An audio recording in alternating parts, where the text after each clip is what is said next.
Good morning, everyone. Let us start. Good morning, sir. Today we shall learn a new chapter, Chapter 3, Population Composition in the World, of your textbook, Fundamentals of Human Geography. Now I shall share my screen.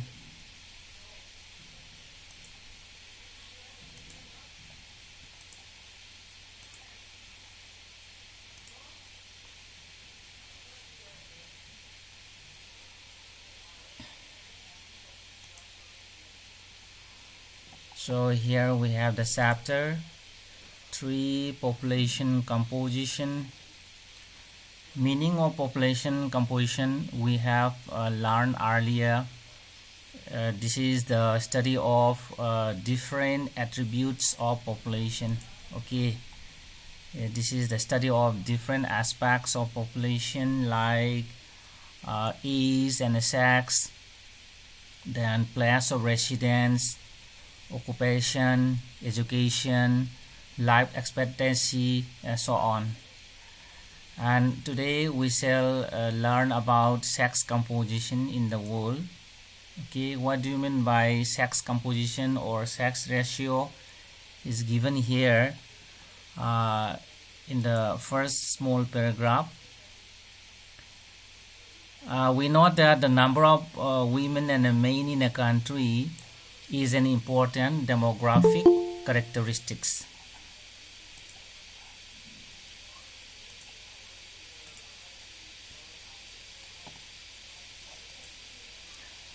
So number of women and men in a country is an important demographic characteristics, and the ratio between the number of women and the men in the population is the sex ratio.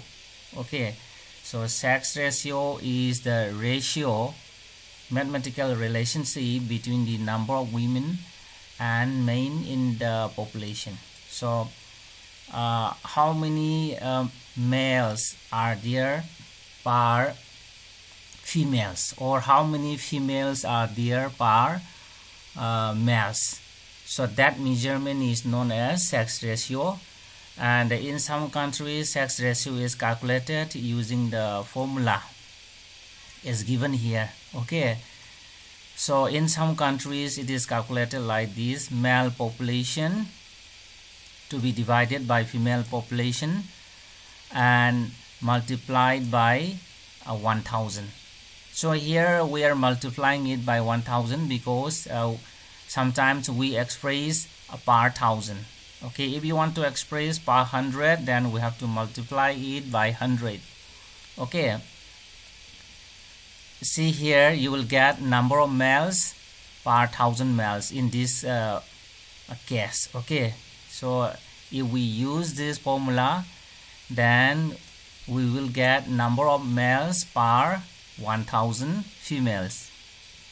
And in case of India, the sex ratio is worked out using this following formula. Okay, we have to divide female population by male population to be multiplied by 1000. So this is for India, because in India we are expressing in terms of number of females per 1000 males. Okay, the number of females per 1000 males. So this is the formula for the calculation of sex ratio.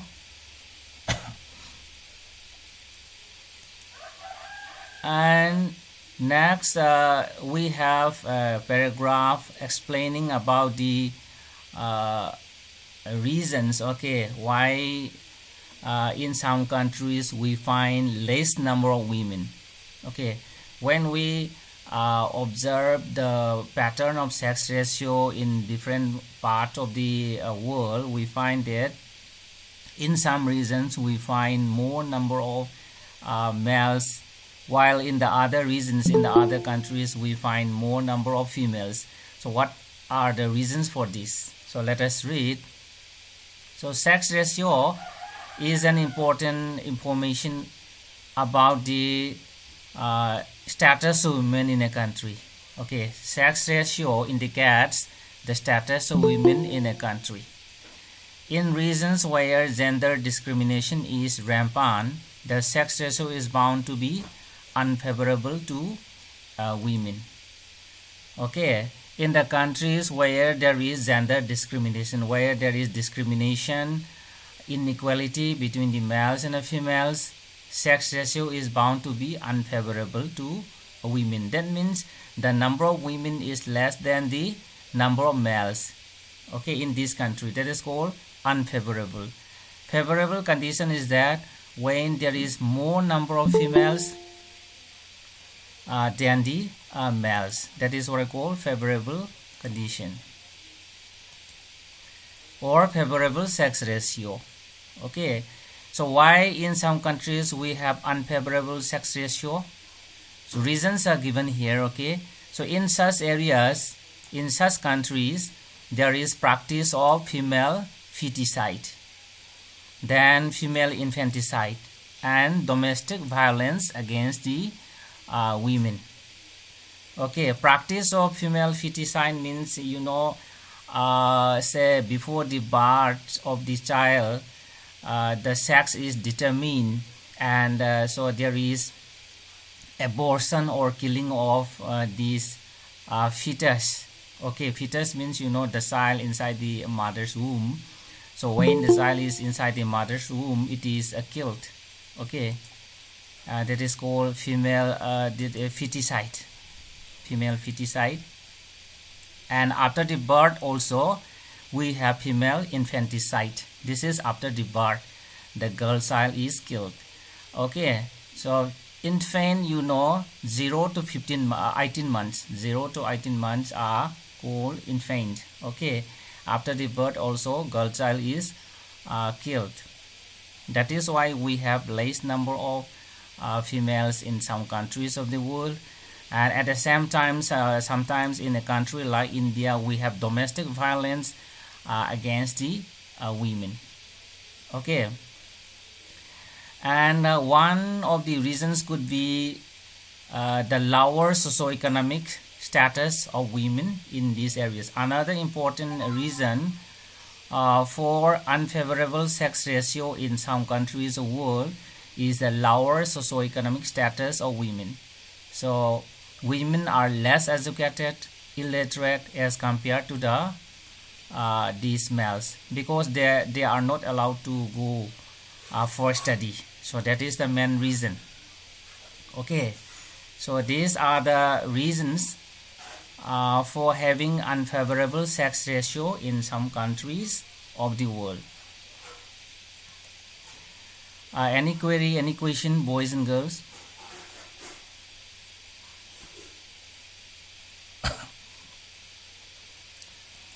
Okay, if you don't have, here in the box we have one information: natural advantage versus social disadvantage. Actually, girls, females have a natural advantage, but they have social disadvantages also. What is that? Let us read. Females have a biological advantage over the males, as they tend to be more resilient than males. Yet this advantage is cancelled out by the social disadvantages and discrimination they face. Actually, biologically, females are say more resilient. Resilient means this recovering readily from this adversity, depression, or the like. So elasticity is there among the females. Okay, they are more flexible and it can be back very easily. And it is also said that sometimes it is also said that the quality of brain is also sometimes more than these males, and that is also there. However, these biological advantages have been cancelled by the social disadvantages. That is actually physically they are weak. Physically these females are weak, and that is why there may be discrimination, there may be domestic violence against them.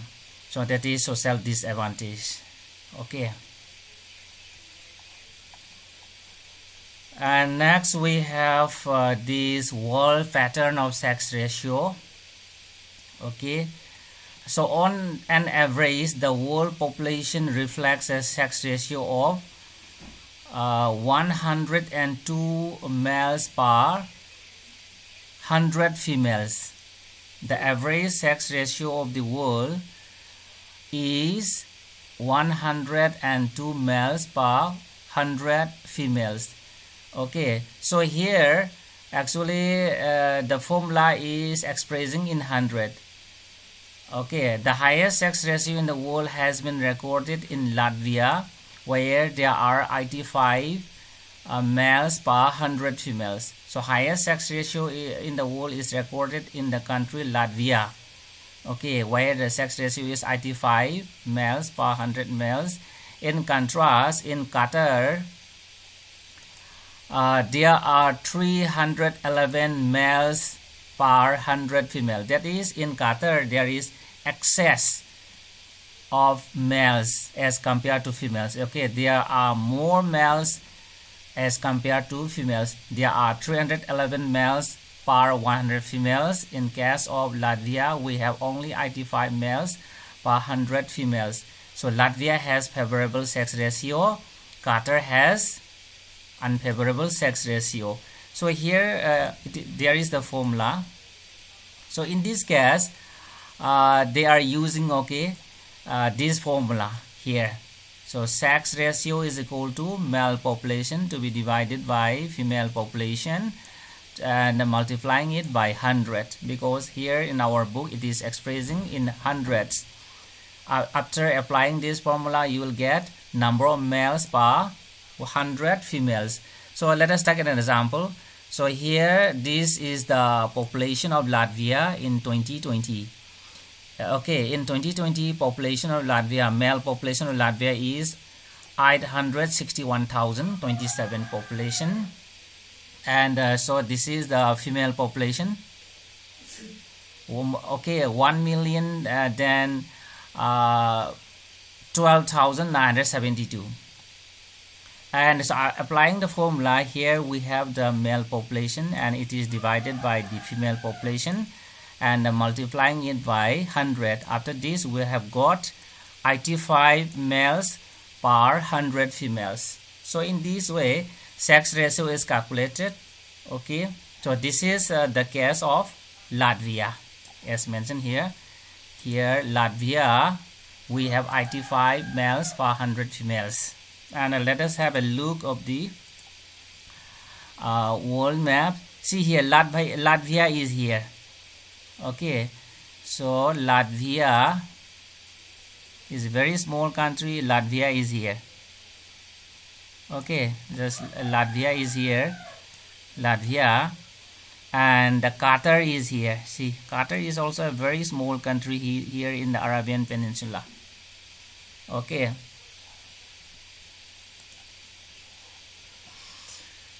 Next we have the, again let us continue. Okay, the world pattern of sex ratio does not exhibit variations in the developed regions of the world. The sex ratio is favorable for females in 139 countries of the world and unfavorable for them in the remaining 72 countries listed by the United Nations. Okay, sex ratio is favorable to females in 139 countries and unfavorable to 72 countries. Unfavorable means a less number of females in those countries. In general, Asia has a low sex ratio. That means the number of females is less, okay, than the males. The countries like China, India, Saudi Arabia, Pakistan, Afghanistan have a lower sex ratio. We have unfavorable sex ratio. China, India, Saudi Arabia, Pakistan, Afghanistan have a low sex ratio, that is unfavorable sex ratio. On the other extreme is the greater part of Europe, including Russia, where males are in minority. In some Western countries, including Russia, males are minority. There is less number of males in this country. a deficit of males in the population of many countries, many European countries, is attributed to better status of women and excessively male-dominated out-migration to different parts of the world in the past. Okay, why are less number of males in the European countries? So the reason is that there is better status of women, and in the past there had been this excessive male-dominated out-migration. So many males were migrated from the country to other parts of the world. So that is the main reason for having less number of males in the European countries. Okay, so up to here, any question, boys and girls? No, sir. Then next we have another attributes of population, that is the age structure.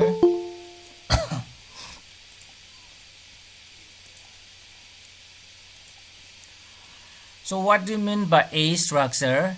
So age structure refers to the number of people of different age groups. Okay, number of people of different age group. Actually in geography we have 3 age groups.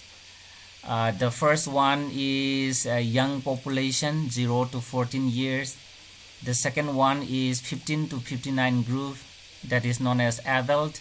And the third group is known as the 60 and above. They are known as old people, okay, or age, like that. And so this distribution of people in the different age group is known as age structure. And age structure is also an important indicator of population composition, since the size indicates, okay, since a large size of population in the age group of 15 to 59 indicates a large working population. So if in a country, if there is a large number of people in the age group 15 to 59, then it indicates that there is a large working population. And a greater proportion of population above 60 years represents an aging population, which requires more expenditure on healthcare facilities.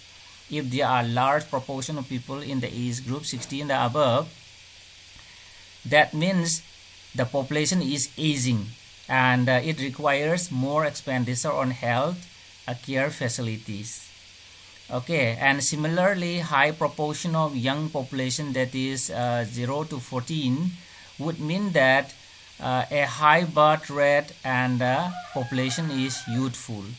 If in a country, if there is a large number of children, it implies that the birth rate is very high and the population is youthful.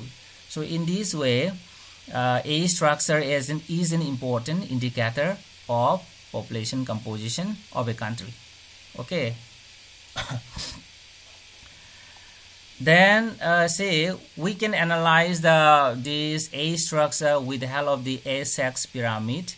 Okay, so the age-sex structure of a population refers to the number of females and the males in different age group.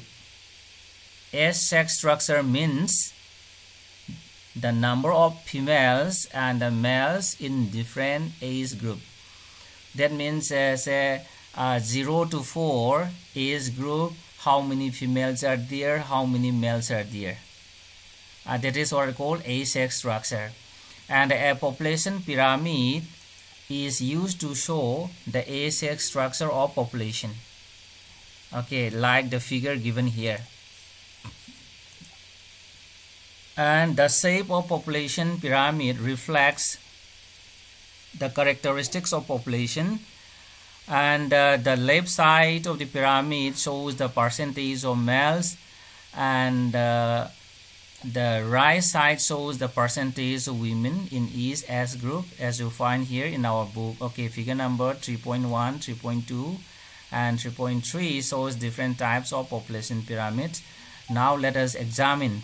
Okay, the first type of pyramid is known as the expanding population. Okay, and the age-sex pyramid of Nigeria as you can see, is a triangular shaped pyramid with a wide base and is typical of less developed countries. Just see here, it is here just below the explanation, okay, and it is also here. This is the A6 pyramid of Nigeria, okay. This is the A6 pyramid of Nigeria, and here is mentioned earlier, left side shows, okay, percentage here of males, and right side you will find females. And when we analyze the shape of the population pyramid of Nigeria, it is triangular shape here. Okay, it is triangular shape, and it has a very wide base here. Here the base here, okay, the base here is very wide, and the top is this very narrow pointed. And just see here about the age group 0 to 4 here. For example, we have age group 0 to 4, and here the number of females here is about 11%, okay. And where is for the males, actually the number of males are greater here, is say 11.5, for example, for the age group 0 to 4.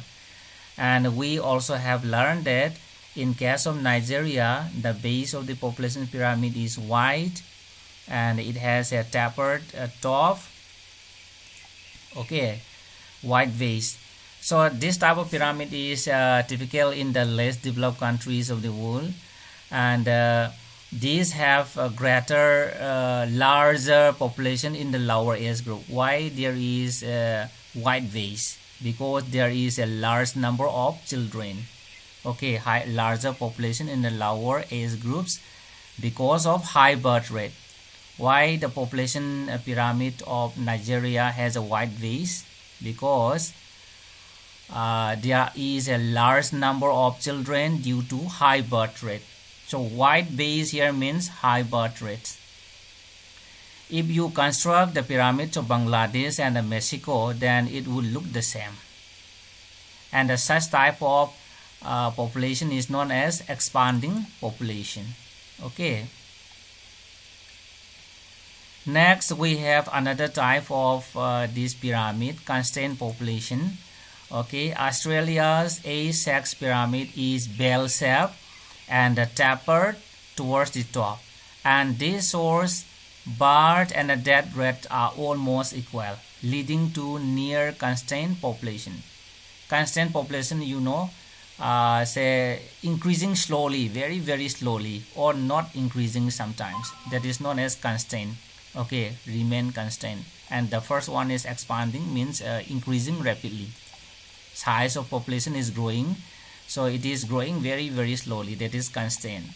So when we look at the population pyramid of this Australia, it is bell shape, as you see here, okay. It is bell shape, just like the bell of a church, okay. It is bell shape. That means the base is narrow, and the top is also tapered, okay. So here we find more number of people in the adults, okay, in the adult group, that is between 15 to 59. Here we have a large proportion here in this section. And say for example 0 to 4 age group, here the percentage here is only 3% for the male. See here is only 3%, and likewise for the females also less than 3% for the children, that is 0 to 4. But here we have a large number of people in this working age, that is in the adults, okay. So such type of pyramid is known as constrained population. This is because the birth rate and the death rate almost equal in this country. And next we have another type of population pyramid, that is declining population, that is there is decrease in the number of people. So Japan pyramid has a narrow base and a tapered top, okay, showing low birth and a low death. remember about the third stage of the demographic transition theory, okay, model. So this is the third stage, low birth and a low death, and a population growth in developed countries is usually zero or negative. So such type of pyramid you will find in some Western European countries and including Japan, okay. So here again, if you see the population pyramid of Japan, see here, here the base is very narrow. See here the base is very narrow.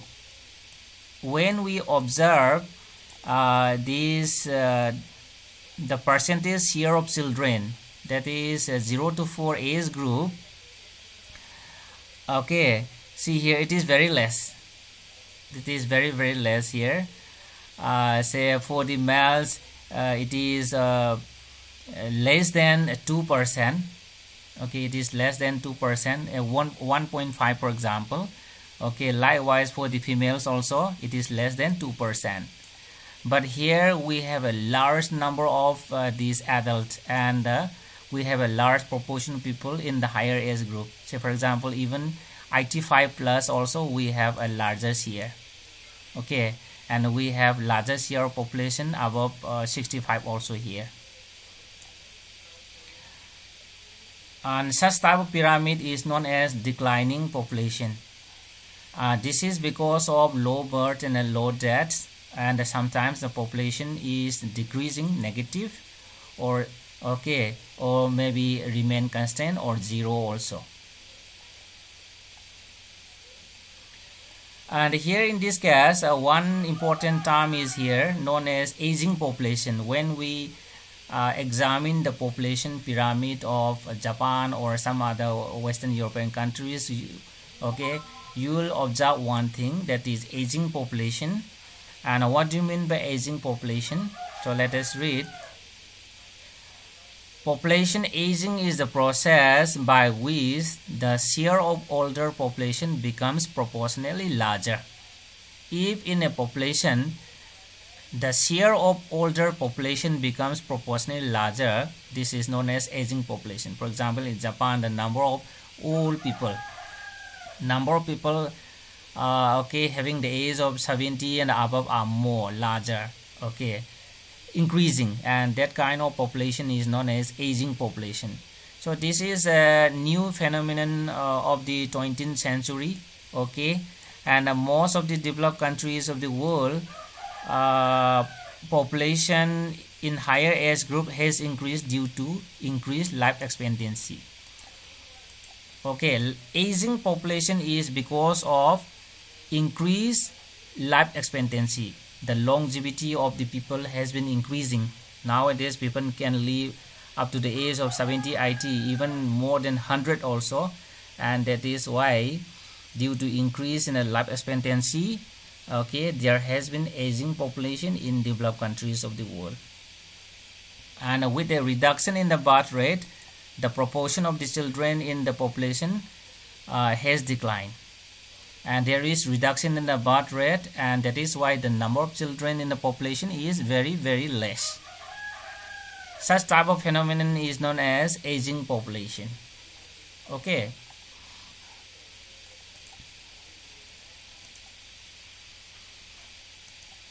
Okay, any question, boys and girls, about the ASX pyramid? No, sir. No, sir. Okay, then for today, let us stop here. Thank you very much for joining my class. Don't forget to send your names in the group for attendance. Thank you, sir. My Thank pleasure. you, sir. Thank you.